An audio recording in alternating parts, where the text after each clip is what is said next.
আজকে যে সকালবেলা কার মুখ থেকে ঘুম থেকে উঠেছিলাম, আজকে যেটা কাণ্ড হয়েছে আমার সাথে। এখন দেখো বেলা 12টা বেজে গেলে এখন আমি রান্নায় নামাতে পারছি না। মাছ নিয়ে এসেছি, আবার মাছগুলো কাটলাম।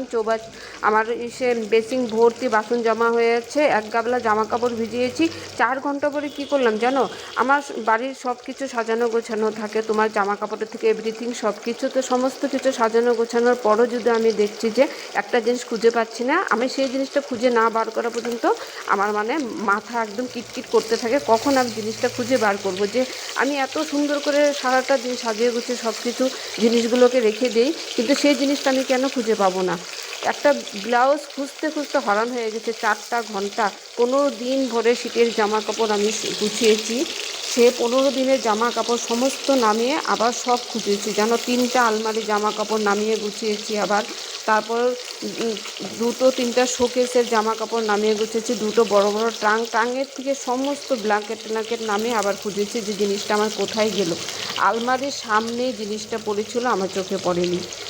ওই জায়গায় আমার 3বার হাত গিয়েছে, যে 3বার খুঁজেছি জিনিসটা, কিন্তু ওইখানটাও আমার চোখে পড়েনি। সমস্তটা এলোমেলো করে আবার নতুন করে সাজিয়ে গুছিয়েছি। তারপর আমার মনে পড়লো যে, তারপর চোখে পড়লো যে জিনিসটা আমার এইখানে আছে। তো আমার মতো কি তোমাদেরও এরকম হয়নি কি বলো? আজকে সত্যি কথা, কার মুখ দেখে যে উঠেছে ঘুম থেকে। এদিকে আবার আমাদের এখানে রামকথা শুরু হবে, 3 দিন প্রোগ্রাম হবে। বিকালবেলা আমি জল ভরতে যাব 3টার সময়। কীভাবে যে আমি সমস্ত কাজ কমপ্লিট করে বের হবো সেটা আমি চিন্তা করে ভেবে পাচ্ছি না। এখনও তো রান্নায় নামাতে পারলাম না, সমস্ত কাজ এখনও পড়ে আছে। 4টা ঘন্টা আমার জামা কাপড় খুঁজতে খুঁজতে চলে গেল, আর সমস্তটা গুছাতে চলে গেল। এখন মেজাজটা গরম হয়। আমাদের বাড়িতে একটা বড় সাজনা গাছ ছিল, তো সাজনা গাছের ওপরে 4-5টা সাজনা ধরেছিল অনেক উঁচুতে। তো সাজনাটা তো পাড়া অসম্ভব ছিল। তো কালকে ঝড় তুফান বৃষ্টি হয়েছে, উপরের ডালটা ভেঙে পড়েছে। তো 3-4টা সাজনা দেখলাম যে পড়ে গেছে। তো সাজনাটাকে তুলে, অনেক দিন ধরে ইচ্ছা ছিল সাজনা দিয়ে আলু দিয়ে মাছের ঝোল খাবো। সাজনা দিয়ে মাছের ঝোল খাওয়ার মজাটা কিন্তু আমার ভীষণই একদম খুবই ভালো লাগে, সেটা অসাধারণ লাগে। কারণ সাজনার যে স্মেলটা আছে, স্মেলটা আমার খুবই ভালো লাগে। সাজনার চচ্চড়ি হোক, সাজনা দিয়ে ডাল, সাজনা দিয়ে মাছের ঝোল, সব কিছুই আমার খুবই পছন্দের। তো আজকে তো অনেক কাজ পড়ে আছে, মশলা বাটার সময় পেলাম না, তো আমি গুঁড়ো মশলা দিয়ে রান্না করছি। তো সাজনা দিয়ে আলু দিয়ে একটু পাতলা করে কাঁচা লঙ্কা চিড়ে রান্নাটা করবো আজকে।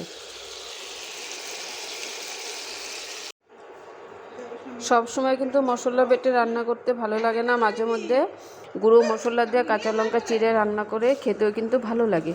তো আজকে পাতলা করে কাঁচা লঙ্কা চিড়ে গুঁড়ো মশলা দিয়ে রান্না করলাম। ঝোলটা কিন্তু দেখতে ভালোই লাগছে, খেতে তো মনে হচ্ছে ভালোই হবে, কারণ সাজনা দিয়েছি। সাজনা তো আমার ফেভারিট, যেমন খুশি করে রান্না করি না কেন আমার খুবই পছন্দের সাজনাটা।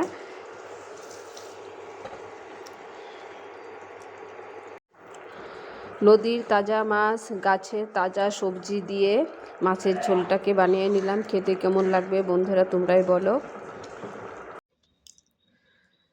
যত কাজের মধ্যে ব্যস্ততা থাকি না কেন, শরীরের যত্ন করতে আমি ভুলি না। দেখো রান্নাবান্না কাজকর্ম করতে আমার এত দেরি হয়ে গেছে, তাও দেখো মুখে ফেস প্যাক করছি।